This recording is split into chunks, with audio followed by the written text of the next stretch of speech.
আল্লাহ নবী সাল্লাল্লাহু আলাইহি ওয়াসাল্লাম বলেছেন বাহ্যিক দৃষ্টিতে একটা মুনাফিককে তুমি যদি চিহ্নিত করতে চাও তাহলে তার ভিতরে তিনটে গুণ খুঁজে পাবে। কটা? তিনটা। আয়াতুল মুনাফিকি সালাসাতুন, একটি মুনাফিকের তিনটে গুণ বাহ্যিক দৃষ্টিতে। এক, সে কথা বললে মিথ্যা বলে। দুই, ওয়াদা করলে খিলাফ করে। তিন, আমানত রাখতে দিলে খিয়ানত করে। আর একটা হাদিসে আছে যে সে ঝগড়া মারামারি হলে, কারুর সঙ্গে অশান্তি হলে সে অকথ্য ভাষায় গালিগালাজ করে। এই চারটে গুণ যদি একটা মানুষের ভিতরে থাকে সে কি মুনাফিক, তাই না? জি। এবার আর একটা কথা আপনাকে বলে দিই, একটা লোক মিথ্যা কথা বলে না কিন্তু আমানতের খিয়ানত করে। একটা লোক ওয়াদা খেলাপ করে না কিন্তু ঝগড়া হলে গালিগালাজ করে। আচ্ছা বলুন, মুনাফিকের চারটি গুণ এর ভিতরে নেই, একটা গুণ আছে, তাহলে এ কি মুনাফিক না মুনাফিক নয়? হ্যাঁ, আল্লাহ রসুল বলছেন ও পুরোপুরি মুনাফিক না হলেও ওর ভিতরে মুনাফিকের একটা খাসলাত, মুনাফিকের একটা চরিত্র, মুনাফিকের বীজ ওর ভিতরে আছে। কি বললাম বুঝলেন? আল্লাহ তুমি আমাদের সকলকে মুনাফিকি থেকে বাঁচাও, বলুন আমিন আমিন। নাম্বার দুই, অন্তরের দিক দিয়ে মুনাফিককে চিনবেন কেমন করে? এটা বাহ্যিক দৃষ্টিতে দেখলাম। আল্লাহ তাআলা বলছেন ওমিনান নাসি মান ইয়াকুলু আমান্না বিল্লাহি ওয়া বিল ইয়াউমিল আখিরি ওয়া মা হুম বিমুমিনিন। এক শ্রেণীর মানুষ আল্লাহর নবীকে এসে বলতেন, আল্লাহর নবী আমি আল্লাহকে বিশ্বাস করি, কিয়ামতকেও বিশ্বাস করি, কিন্তু আমরা মুমিন। আল্লাহ সুবহানাহু ওয়া তাআলা বলছেন ওয়া মা হুম বিমুমিনিন, এরা কেউ মুমিন নয়। এরা আপনাকে সামনাসামনি বলছে নবী বলে মানি, কিন্তু ভিতরে ভিতরে আপনি যা কিছু করেন সমস্ত কথাবার্তা আবু জেহেল, আবু লাহাব, উতবা, সাইবা এদেরকে সব পাশ করে দেয়। সারা পৃথিবীতে যত মুসলিমরা বিপর্যয়ের সম্মুখীন হয়েছে, যত মুসলিমরা মার খেয়েছে, যত জায়গায় সাম্প্রদায়িকতা হয়েছে, যত জায়গায় মুসলিমদের পতন ঘটেছে, প্রতিটা জায়গায় এক শ্রেণীর মুনাফিকদের রয়েছে মারাত্মক হাত। এটা আপনাদের কোন জেলা? মুর্শিদাবাদ। মুর্শিদাবাদ সেই জেলা যে জেলার আপনার মানুষ নাম তার নবাব সিরাজ, নাম জানেন সকলেই। পলাশীর আমবাগানে ব্রিটিশদের সঙ্গে যুদ্ধ হয়েছিল, তাই না? আচ্ছা বলুন তো, এই যুদ্ধতে নবাব সিরাজ জিতেছিলেন না হেরেছিলেন? হেরেছিলেন, তাই না? আমি ঐতিহাসিক লোক নয়, তবে মুনাফিকদের একটা দৃষ্টান্ত পেশ করছি। নবাব সিরাজউদ্দৌলা এই লোকটা হেরে যাবার পিছনে সব থেকে বড় যে লোকটার অবদান ছিল তার নাম মীর জাফর আলী। নবাবের বাড়িতে থাকতো, নবাবের গাড়িতে ঘুরতো, নবাবের টাকা খরচা করত, কিন্তু নবাব ব্রিটিশদেরকে তাড়ানোর জন্য যে সমস্ত কৌশল অবলম্বন করেছিলেন, পলাশীর আমবাগানে ব্রিটিশদেরকে মারার জন্য যে সমস্ত রণকৌশল তিনি পদক্ষেপ গ্রহণ করেছিলেন, এর সমস্ত কিছু এই মীর জাফর ব্রিটিশদের কাছে গিয়ে ফাঁস করে দিয়েছিল। কি বললাম বুঝলেন? এই মুনাফিকের কারণে সেই দিন পলাশীর আমবাগানে লাল পতাকা দেখিয়ে নবাবকে তাড়িয়ে দেওয়া হয়েছিল বা অপমানিত হয়ে চলে আসতে হয়েছিল। তার মানে বোঝা যায় সারা পৃথিবীতে মুসলিমদের যত জায়গাতে পরাজয় হয়েছে প্রত্যেক জায়গাতেই মুনাফিকদের হাত আছে না নেই? আছে। আমি আগে বক্তব্য রেখেছি, ডাক্তার জাকির নায়েককে তাড়িয়ে দেওয়া হয়েছিল আমাদের দেশ থেকে, হয়েছে না? হয়েছে। আগের বক্তব্যগুলোতে বলেছি প্রথম যে তাড়িয়ে দেওয়ার মাঝখানে আমাদের সরকার দায়ী, কিন্তু এখন সমস্ত ব্যাপার সোশ্যাল মিডিয়া বা ওনার যারা প্রোগ্রাম করেছিলেন বড় বড় মাদানিরা, তার ভিতরে আছেন হাশিম আল মাদানি, পিস টিভির বক্তা ছিলেন, এই সমস্ত মানুষদের সঙ্গে ওঠা বসা করে ওনার সম্পর্কে জেনে বুঝে যা এই পর্যন্ত বুঝলাম যে ডাক্তার জাকির নায়েককে দেশ ছাড়তে ভারতবর্ষের সরকার যতটা না দায়ী, তার থেকে কিছু নামদারি টুপিওয়ালা দাড়িওয়ালা বড় পাঞ্জাবিওয়ালা মুসলিম নামের মুনাফিকরা সব থেকে বড় দায়ী, সব থেকে বড় দায়ী। কি বললাম বুঝলেন? সব থেকে বড় ক্ষতি করেছে এই মুনাফিকরা, মাযহাবীরা, পীরপন্থী, গাঁজা টানা, মাজার পূজারি, এরাই সব থেকে বেশি সর্বনাশ করেছে। কি বললাম বুঝলেন? তার মানে মুনাফিকরা একেবারে নিকৃষ্ট, তো নিকৃষ্ট, সাংঘাতিক নিকৃষ্ট। এবার আপনাদেরকে আর একটা কথা বলি, এই পৃথিবীর সব থেকে বড় পাপের নাম কি? শিরিক, তাই না? আর তারপরে বড় পাপ ধরে নেন বাপ মায়ের সঙ্গে অসৎ ব্যবহার করা, তারপরে ধরে নেন সুদ খাওয়া, তারপরে ধরে নেন অন্যায়ভাবে কাউকে হত্যা করা, তারপরে ধরে নেন সতী নারীর উপরে অপবাদ দেওয়া, তারপরে ধরে নেন এতিমের মাল আত্মসাৎ করা। এগুলো পৃথিবীতে বড় বড় পাপ, পাপ না? পাপ। আচ্ছা এবার বলুন তো, একটা লোক শিরিক করে মারা গেছে, একটা লোক সুদ খেয়ে মারা গেছে, একটা লোক ব্যভিচার করে মারা গেছে, একটা লোক এতিমের সম্পদ আত্মসাৎ করে মারা গেছে, এই লোকটা জাহান্নামের কোন স্থানে থাকবে, কোন পজিশনে থাকবে, এ কথা হাদিস এবং কোরআনে কোথাও বলা কি নেই। কিন্তু আল্লাহ সুবহানাহু ওয়া তাআলা মুনাফিকদের ব্যাপারে বলতে গিয়ে বলেছেন, ইন্নাল মুনাফিকিনা ফিদ দারকিল আসফালি মিনান নার। মুনাফিকরা এত নিকৃষ্ট যে এদেরকে জাহান্নামের একেবারে নিম্ন স্তরে রাখা হবে। কি বললাম বুঝতে পারছেন? তার মানে কত খাতারনাক বলুন তো মুনাফিকি করা।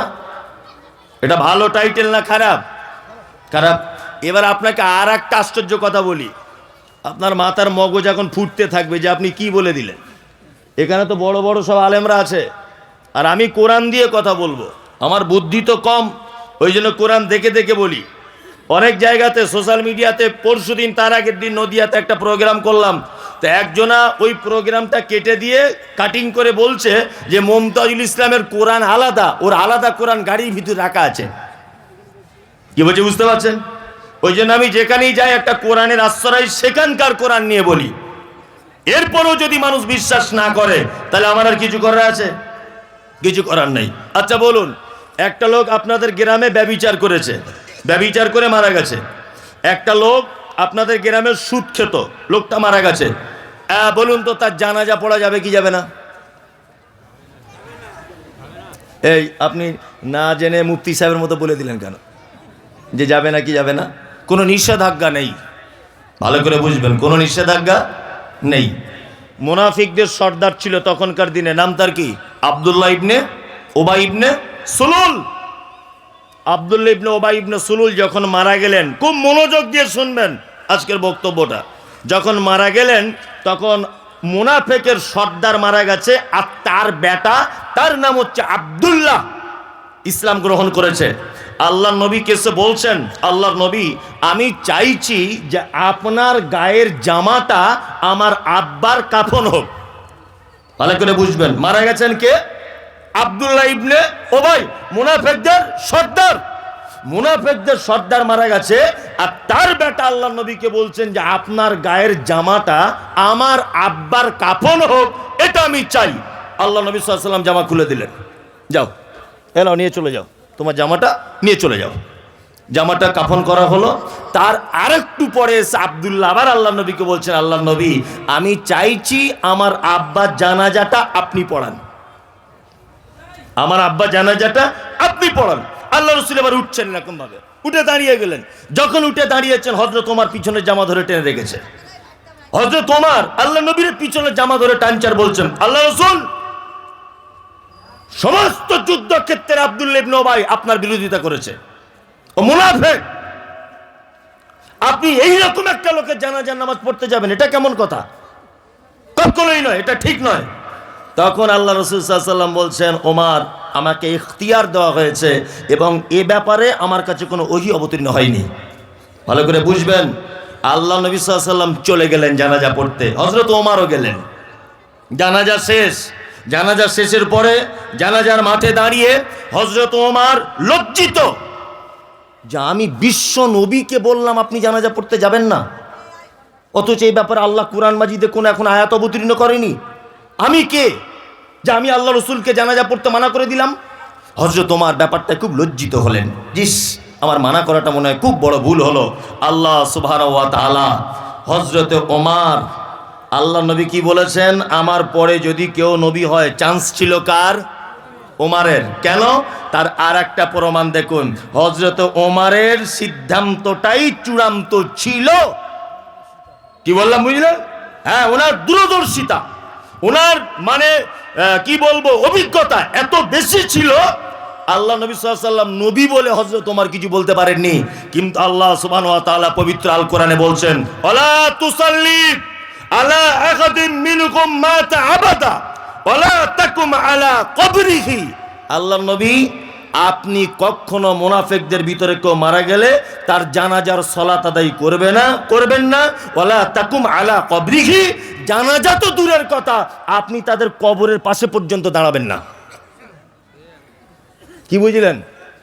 হ্যাঁ, আল্লাহ সুবহানাহু ওয়া তাআলা তারপরে আবার বলছেন, ইন্নাকুম কাফারু, নিশ্চয় তারা অস্বীকার করেছে বিল্লাহি ওয়া রাসূলিহি, আল্লাহ এবং তার রাসূলকে, ওয়া মাতু ওয়া হুম ফাসিকুন, এবং তারা মৃত্যুবরণ করেছে ফাসিক অবস্থাতে। তার মানে অত্তর আয়াত থেকে এটা একেবারে জলের মতো হয়ে গেল যে মুনাফিকদের কেউ মারা গেলে তার জানাজা পর্যন্ত পড়া নিষেধ। বুঝতে পারছেন কত খাতারনাক? বেনামাজি মারা গেল, আপনি তার জানাজা সৌজন্য খাতিরে পড়তে পারেন, ভালো করে বুঝবেন, কারণ ওর ভিতরে লা ইলাহা ইল্লাল্লাহ এটা ছিল। আপনার গ্রামে একটা লোক নামাজ পড়ে না, ভালো করে বুঝবেন, কিন্তু এই লোকটা লা ইলাহা ইল্লাল্লাহ এর প্রতি তার ঈমান আছে না নেই? আছে। আমি বেনামাজিদের পক্ষে নয়, কিন্তু আমি বলছি এখানে আলেম ওলামাদের একটা মতামত হচ্ছে এই যে বেনামাজি তার জানাজা কেউ পড়লে পড়তে পারে, তবে অন্য বেনামাজিকে শিক্ষা দেওয়ার জন্য না পড়াই ভালো। ভালো করে বুঝবেন, মাতাল তার জানাজা পড়া যাবে, সুদখোর তার জানাজা পড়বেন, পিতামাতার সঙ্গে অসৎ ব্যবহারকারী তার জানাজা পড়া যাবে। পৃথিবীতে যত পাপী আছে প্রত্যেক পাপীর জানাজা পড়তে অসুবিধা নেই, কিন্তু আল্লাহ তাআলা বলছেন, ওয়ালা তুসাল্লি আলা আহাদিন মিনহুম মাতা আবাদা ওয়ালা তাকুম আলা কবরিহি। নবী, আপনি যাই করেন অন্তত মুনাফিকদের কেউ মারা গেলে জানাজা পড়বেন না। আর জানাজা তো দূরের কথা, ওয়ালা তাকুম আলা কবরিহি, আপনি তাদের কবরের পাশে পর্যন্ত দাঁড়াবেন না। বুঝতে পারছেন তার মানে কেমন চিজ মুনাফিকরা? হ্যাঁ, এইবার আপনাকে আর একটা কথা বলে দিই, এসব আয়াত, ওই জন্য বলছি ভাই, সমাজ কি করে পরিবর্তন হবে? একটা জলসায় অনেক দোকান বসে, তাই না? একটা বইয়ের দোকানদার ঠকঠক করে চাদর মুড়ি দিয়ে এরম করে কাঁপছে। জিজ্ঞেস করছি, চাচা ক টাকা বিক্রি হলো? বলছে 350 টাকা হয়েছে।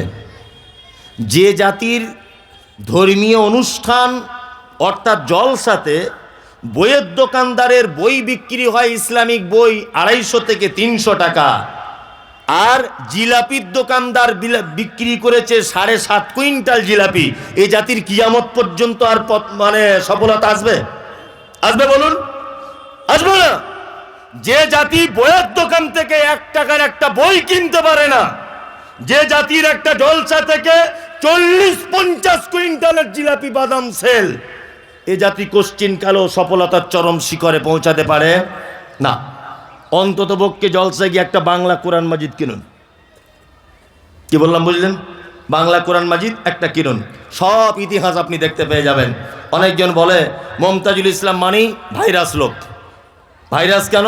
বলছে ওরে বাবা, ওর কাছে গেলেই শুধু পীর ফকিরের বিরুদ্ধে বলে। ভালো করে বুঝবেন, ওর কাছে গেলেই ওকে আনিস না।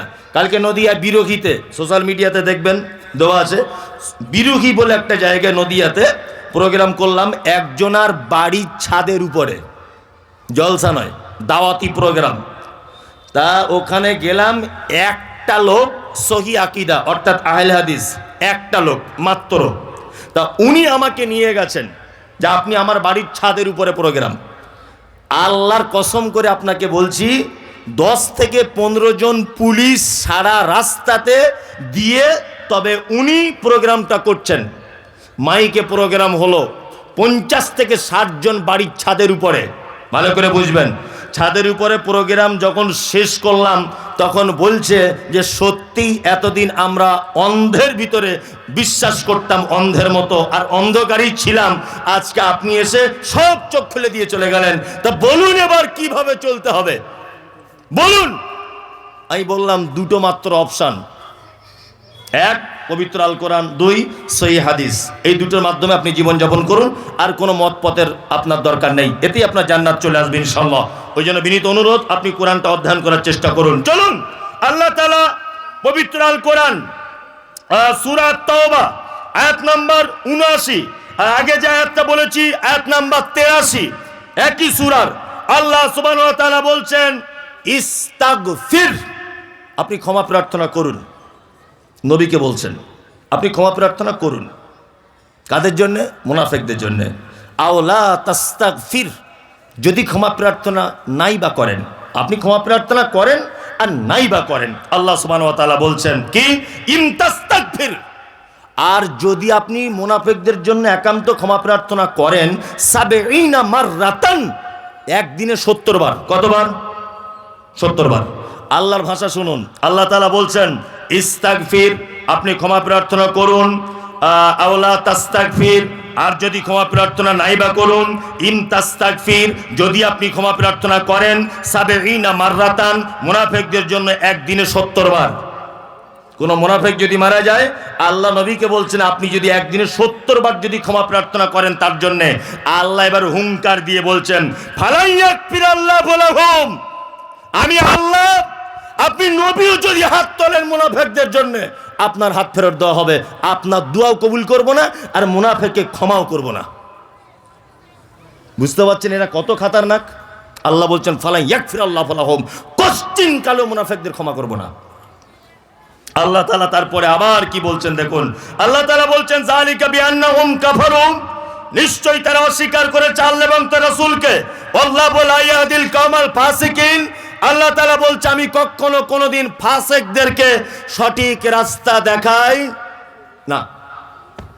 মুনাফিকদের ব্যাপারটা একটু ক্লিয়ার হলো? এদের দলে থাকা যাবে? যাবে না তো? যাবে না। তাহলে এদের জানাজা পড়াও নিষেধ, এদের কবরের সামনে দাঁড়ানো নিষেধ, আর এদের জন্য দোয়া করাও নিষেধ। এটা আমি কোরআন থেকে বললাম। এবার আপনাকে আর একটা কথা বলে দিই, এখন এদেরকে দেখতে পাওয়া যায় কোথায়? আগে বলেছি বাহ্যিক গুণ, তারপরে বলেছি অন্তরের দিক দিয়ে মুনাফিক কেমন, মুখে একরকম বলে কাজে একরকম করে। মুনাফিকের গুণ বললাম এদের জানাজা পড়া যাবে না, বললাম দোয়া করা যাবে না, কবরের পাশে দাঁড়া যাবে না।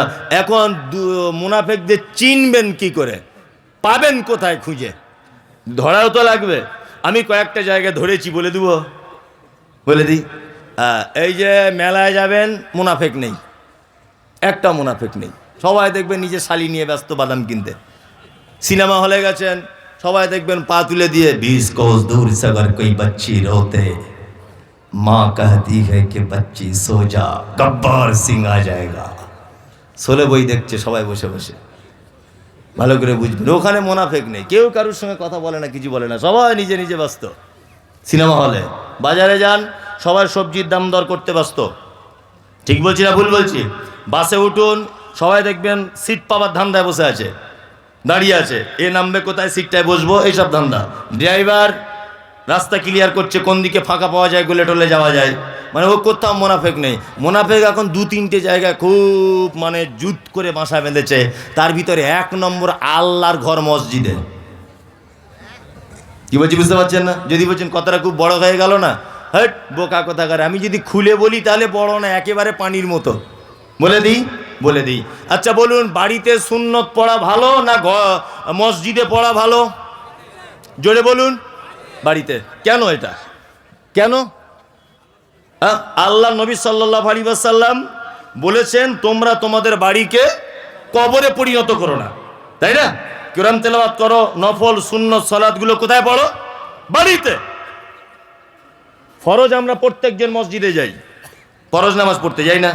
ফরজ নামাজ পড়ে উচিত তাহলে কি, তাসবিহ করার পর আপনি আস্তে আস্তে বাড়ি চলে আসবেন, এসে বাড়িতে সুন্নতগুলো আদায় করবেন, এটাই তো পদ্ধতি। কিন্তু ও মসজিদে নামাজের পরে বসে আছে 1.5 ঘন্টা, আর বসে থেকে কি করছে, বুঝে শালা অমুক লোক মোটর সাইকেলটা কী করে কিনলো বলতো? তার একজন তখন বলছে মোটর সাইকেল কিনবে না, শুনোনি ঘটনা? বলছে না শুনিনি তো। বলছে কলকাতায় কাজে গিয়েছিল, 4 লাখ টাকা ঝেড়ে নিয়ে এসছে। তো ও যে ঝেড়ে নিয়ে এসছে তোমার বাপ দেখতে গিয়েছিল? এটা হয় কি হয় না মসজিদে বসে বসে? এই মুনাফিকি হয় না? হয় কি করে একে তাড়ানো যায়, কি করে ওকে কাটিয়ে দেওয়া যায়, কি ওর বউ কি করে, ওর বেটা কি করে, এটা এখন আল্লাহর ঘর মসজিদে পর্যন্ত এই মুনাফিকদেরকে দেখতে পাওয়া যায়। কথা আমার একটু চড়াচড়ি হয়, কিন্তু কথা বাস্তব। বাস্তব নয়? নামাজ পড়ে তোমার 1.5 ঘন্টা বসে থাকতে হয় কেন মসজিদের ভিতরে? তুমি বাড়ি চলে আসতে পারো না? বাড়িতে এসে সুন্নত আদায় করতে পারো না কেন? ওখানে বসে তুমি মানে সেই গেজার বাজার করেই যেতে হবে কেন? একদম নয়। আপনি যতক্ষণ টাইম ওখানে কাটাবেন ততক্ষণ আপনি পরের গীবত সমালোচনা করেন না? করেন। ওই জন্য বলছি, এই মুনাফিকি গুণ যদি আপনার ভিতরে থাকে, আপনাকে দয়া করে বলছি আপনি এই দল থেকে ফেরত আসুন, তাছাড়া আপনার বাঁচার রাস্তা নেই। আল্লাহ তুমি আমাদের সকলকেই এই মুনাফিক নামক শব্দ থেকে এবং এই ব্যক্তির খাসলাত, এই ব্যক্তির গুণ থেকে তুমি আমাদের বাঁচার তৌফিক দান করো। আমিন আমিন। আরো কিছু কিছু শব্দ আছে, একটু বলে দিই তাহলে। মুনাফিকের হলো, এবার বলে দিই ফাসিক। কোরআনে আছে না? ফাসিকুন আছে। আচ্ছা, ফাসিক কারা? ফাসিক হচ্ছে তারা যারা দীর্ঘদিন বড় পাপের সঙ্গে যুক্ত, অর্থাৎ কাবিরা পাপের সাথে যুক্ত, ওটা পাপ জানার পরেও তওবা করে ফেরত আসছে না, এ হচ্ছে ফাসিক। সহজভাবে বোঝাতে পারছি আপনাকে। কাবিরা পাপ, বড় পাপ, এটা পাপ জানার পরেও ও ছেড়ে দিয়ে আসতে পারছে না, ওকে ফাসিক, তাই না? যেমন পিতামাতার সঙ্গে অসৎ ব্যবহার করা, এটা ছোট পাপ না বড় পাপ? বড় পাপ। যদি কেউ করে তাহলে ফাসিকি গুণ তার ভিতরে একটা আছে। এই যে দাড়ি চাচা, এটা ভালো কাজ না খারাপ কাজ? ও ফাসিক। যে লোকটা সুদ খায়, ওকে ফাসিক। যে সালাত আদায় করে না, ওকে ফাসিক। তবে ফাসিকদের ব্যাপারে আল্লাহ তাআলা কোনো সাজা ঘোষণা করেনি। আর ফাসিক ইসলাম থেকে খারিজ হয়ে যায় না, ও ইসলামের ভিতরে থাকে। তবে ও যদি একটু তওবা করে নেয়, তাহলে আল্লাহ ওকে আবার তওবা কবুল করে তার পাপগুলো সব মিটিয়ে দিতে পারেন। কি বললাম বুঝলেন? জি।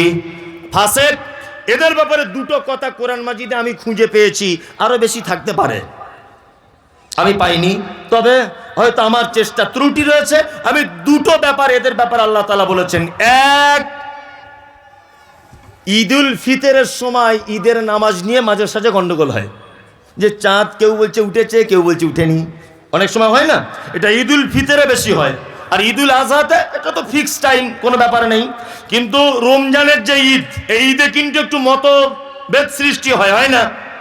এরকমও দিন গেছে আমি নিজে চোখে দেখা, যে দক্ষিণ পাড়ার লোক নামাজ পড়েছে, ঈদের উত্তর পাড়ার লোক পড়েনি। অনেক গ্রামে হয়েছে না? হয়েছে। মসজিদের বাইরে আলোচনা চলছে।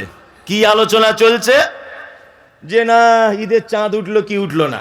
এই সময় একটা লোক মোটরসাইকেলে করে এসে বলছে, আল্লাহর কসম, আল্লাহর কসম, আমার মায়ের কসম, আমার দাদির কসম, আমি এই মাত্র চাঁদ দেখে এসেছি। ফাঁকা মাঠে ছিলাম আমি, চাঁদ দেখে তবে এসেছি। ভালো করে বুঝবেন, লোকটার দাড়ি নেই, লোকটা বেনামাজি। আচ্ছা বলুন, ওই লোকটার কথা অনুযায়ী ঈদের নামাজ পড়া এটা বৈধ না অবৈধ? অবৈধ। ইয়েস, অবৈধ। আল্লাহ তাআলা সূরা হুজরাতের ভিতরে কথা বলছেন যে কোনো ফাসিক যদি তোমাদের কাছে কোনো বার্তা নিয়ে আসে, তাহলে সেটাকে তোমরা মেনে চলো না, সেই ব্যাপারে তোমরা কঠিনভাবে তদন্ত করো। তারপর এটা এক, ফাসিকের কোনো বার্তা সহজে গ্রহণ করা যাবে, শোনা যাবে না। দুই, আল্লাহ তাআলা বলেছেন আল্লাহু লা ইয়াহদিল কওমাল ফাসিকিন। আর ফাসিকদের সব থেকে বড় দোষ হচ্ছে এটা, যে ফাসিকরা কখনো সঠিক রাস্তা কে খুঁজে পায় না। এই যে বড় বড় হুজুর, খুব মোটা সোটা হুজুর, বড় বড় পাঞ্জাবি পরে, ভালো করে বুঝবেন, 12 হাত পাগড়ি মাথায়, কিন্তু হুজুর এখনো পর্যন্ত সঠিক ইসলাম খুঁজে পাচ্ছে না। কারণ কি বলুন তো? হুজুরের ভিতরে ফাসিকি কিছু গুণ আছে। ফাসিকি গুণ কি? এই যে হুজুর এমন কোনো সব থেকে বড় পাপ, জঘন্য পাপ আর একটা আছে, তার নাম বেদাত। কি নাম? বেদাত। বেনামাজি, ও জাহান্নামে যাবে না যাবে আমি সার্টিফিকেট দিচ্ছি না, তবে ও জাহান্নামে যাবে ধরে নেন। সুদখোর, ও খারাপ লোক। মাতাল, ও খারাপ লোক। ব্যভিচার করেছে, ও খারাপ লোক। পরের জমি ফাঁকি দিয়েছে, ও খারাপ লোক। কিন্তু আল্লাহ নবী কথা বলেনি যে বেনামাজি কাউসারের পানি পাবে না। একটা হাদিস আপনি দেখাতে পারবেন না। এটা আপনি বলতে পারবেন না যে সুদ খেয়েছিল বলে কাউসারের পানি পাবে না। কিন্তু মুহাম্মদ সাল্লাল্লাহু আলাইহি ওয়াসাল্লাম বলেছেন, যারা বেদাত করে, বেদাতের সঙ্গে যারা যুক্ত, আমি চলে আসার পরে আমার নামে যারা নতুন নতুন আমল আবিষ্কার করেছে, এরা কাউসারের পানি থেকে পর্যন্ত বঞ্চিত হবে। কি বলছি বুঝতে পারছেন? হুজুর এইখানে মানে বেদাত করে করে হলো না, এখানে পাপ করে করে হলো না। হুজুর দেখছি মক্কায় হজ করতে গিয়ে হোটেল ভাড়া করে কিয়াম করছে দাঁড়িয়ে দাঁড়িয়ে। দেখেছেন আপনারা? হ্যাঁ, মানে রাস্তাঘাটে করতে পারবে না, রাস্তাঘাটে করলে তোর পাছার চামড়া তুলে দেবে কাঁচা কুঞ্চি করে, ওইখানে চান্স নেই। কি বললাম বুঝলেন? ও এইখানে বেদাত করে করে করে করে ওর মন বলল না, ও বেদাত সৃষ্টি করতে গেছে মক্কাতে। মক্কাতে যখন ওপেন করতে চান্স পাচ্ছে না, তখন বড় হোটেল ভাড়া নিয়ে তার ভিতরে কিয়াম চালিয়ে দিচ্ছে। কি বললাম বুঝলেন? আল্লাহু আকবার। এ কখনো সঠিক রাস্তা পাবে না, কারণ এ মারাত্মক একটা বড় পাপ বেদাত নামক তার ভিতরে রয়েছে। এ সঠিক রাস্তা পেতে পারে কে? না। ফাসেক বলে দিলাম সংক্ষিপ্ত আকারে। আর একটা বলে দিই, মুশরিকুন আছে কোরআন মাজিদে। কাদের বলে? মুশরিকুন কাদের? না না না, আমি বলে দিই। আসলে আপনারা বললে কি মতভেদ হবে, এক এক রকম এক একজন বলবে। ওই জন্য আমি বলে দিই, যদি বলছেন আপনারটাই কি সঠিক। আমি তো এখানে তো সব বোকা লোক বসে নেই, বোকা লোক তো নেই। আর সোশ্যাল মিডিয়াতে এখন মানে হাজার হাজার মানুষ দেখছে, তাই না? তাহলে সবাই যে বোকা, আমি যে একা জ্ঞানী তা তো নয় না। তার মানে আমিও পড়াশুনো করে, গবেষণা করে, চিন্তা ভাবনা করে, বড় লেখকদের বই পড়ে, বড় ওলামাদের কাছে শুনে, তথ্য সহকারে যাচাই বাছাই করে তবে বলছি এখানে। আপনি আমার কথা সহজে কাটতে পারবেন না। কি বললাম বুঝলেন? একদম সহজে কাটতে পারবেন না। এক, হিন্দু, খুব মনোযোগ দিয়ে শুনুন, হিন্দু এ মুশরিক নয়। এ কি? মুশরিক নয়। বর্তমান চলিত শব্দ যে হিন্দু, এ মুশরিক নয়। কারণ এর ব্যাপারে শব্দ এসেছে, সেটা হচ্ছে সাবেঈ। সাবেঈ হলো তারা যারা এক আল্লাহকে আল্লাহ বলে বিশ্বাস করে এবং এক একটা দেবদেবীকে এক এক রকমের আলাদা আলাদা ক্ষমতা আছে এই বিশ্বাসও করে। এর নাম হচ্ছে সাবেঈ, যেটা আমাদের বর্তমান হিন্দু নামক নামে পরিচিত। একটা হিন্দু ভাইকে বলবেন, ওরে বাবা এত শীত, ও তখন বলবে ভগবান দিলে আর কি করা যাবে, একজন উপরে তো আছে। বলবে না?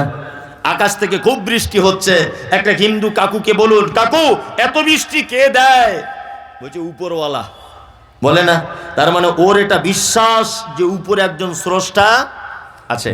তারপরেও দেখবেন যারা স্কুলের স্টুডেন্ট, তারা দেখবেন সরস্বতী মায়ের পূজা করে না? স্কুলে সরস্বতী পূজা হয় না? তার মানে অভিভাবকদের একটা দাবি এটা হচ্ছে এই যে বিদ্যার ডিপার্টমেন্টটা ওই সরস্বতীর হাতে আছে। মানে আমার ছেলে ফার্স্ট হবে না সেকেন্ড হবে, আমার ছেলে মাইকেল মধুসূদন হবে না গোপাল ভাঁড় হবে, এই ডিপার্টমেন্টটা ওর হাতে আছে। আর যারা দেখবেন লোহা লক্কুরের ব্যবসা করে, তারা কি পূজা করে? বিশ্বকর্মা। তার মানে ওরা জানে যে এই লোহার ব্যাপারটা ডিপার্টমেন্টটা এটা বিশ্বকর্মার হাতে আছে। ভালো করে বুঝবেন। হিন্দু লোক পুকুরে স্নান করতে গেল, স্নান করতে গিয়ে দেখবেন এইরকম করছে, করে না? আমি কিন্তু কোনো ধর্মকে ছোট করছি না, জাস্ট বোঝানোর জন্য বলছি। এরকম করছে, তার মানে হিন্দু শাস্ত্রের একটা দাবি, সেটা হচ্ছে এই সারা পৃথিবীতে রাম, রহিম, হারুন, যদু, মধু, চ্যাটার্জি, ব্যানার্জি, মুখোপাধ্যায় যত মানুষের আবির্ভাব আর কি, প্রতিটা মানুষ গঙ্গা দেবীর সন্তান।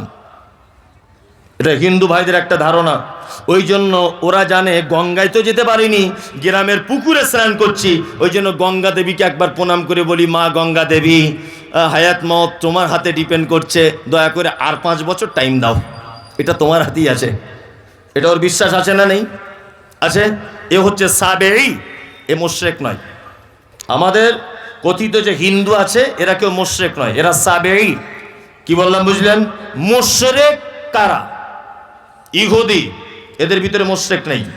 খ্রিস্টান, এদের ভিতরে মুশরিক নেই। মুশরিক আমাদের ভিতরে। মুশরিক আলাদা কোনো দলের নাম নয়, এটা মাথায় রাখবেন।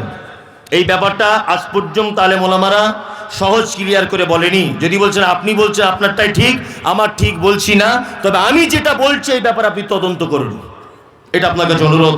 মুশরিক আলাদা কোনো সাবজেক্ট, আলাদা কোনো দল নয়। আল্লাহ নবী সাল্লাল্লাহু আলাইহি ওয়াসাল্লাম চাচা আবু জেহেলকে ডেকে বলছে, চাচা রাত এবং দিনের বিবর্তনের মালিক কে? আবু জেহেলের মতো লোক বলছে রাত এবং দিনের বিবর্তনের মালিক আল্লাহ। কাবার মালিক কে? কাবার মালিক আল্লাহ। সুস্থতা ও সুস্থতার মালিক কে? আল্লাহ। তাহলে চাচা তুমি কেন আল্লাহকে বিশ্বাস করো না? তখন আবু জেহেল বলছে যে আল্লাহ এক এটা আমি জানি, কিন্তু তোমার ওই আল্লাহর কাছে ডাইরেক্ট পৌঁছানো যায় না। এই 360টা দেবদেবীর মাধ্যমে তোমার আল্লাহকে ডাকতে হবে, তাছাড়া আল্লাহ সাড়া দেবে না। আমি মুমতাজুল ইসলাম বলছি, সারা পশ্চিম বাংলাতে এই রকম মুসলমান এখনো পর্যন্ত আছে যাদের ধারণা, যাদের চিন্তা ভাবনা, যাদের আকীদা, যাদের বিশ্বাস আল্লাহকে ডাইরেক্ট ডাকা যায় না, ওই হুজুরের মাধ্যমে আল্লাহকে পেতে হয়, মাজারের মাধ্যমে আল্লাহকে পেতে হয়। ও হচ্ছে মুশরিক। ওকে মুশরিক। রামসাম যদু মধু চ্যাটার্জি ব্যানার্জি এরা মুশরিক নয়। মুশরিক হচ্ছে নামকে ওয়াস্তে মুসলমান, মাজার পূজা, সাইফুল আশরাফুল খলিল এরা হচ্ছে যারা মাজার পূজা, এর ওর কাছে গিয়ে যেখানে সেখানে সেজদা দিচ্ছে, আল্লাহকে পাবার মাধ্যম হিসাবে কাউকে ব্যবহার করছে, এ হচ্ছে টাটকা মুশরিক। বুঝাতে পেরেছি আপনাকে? হ্যাঁ।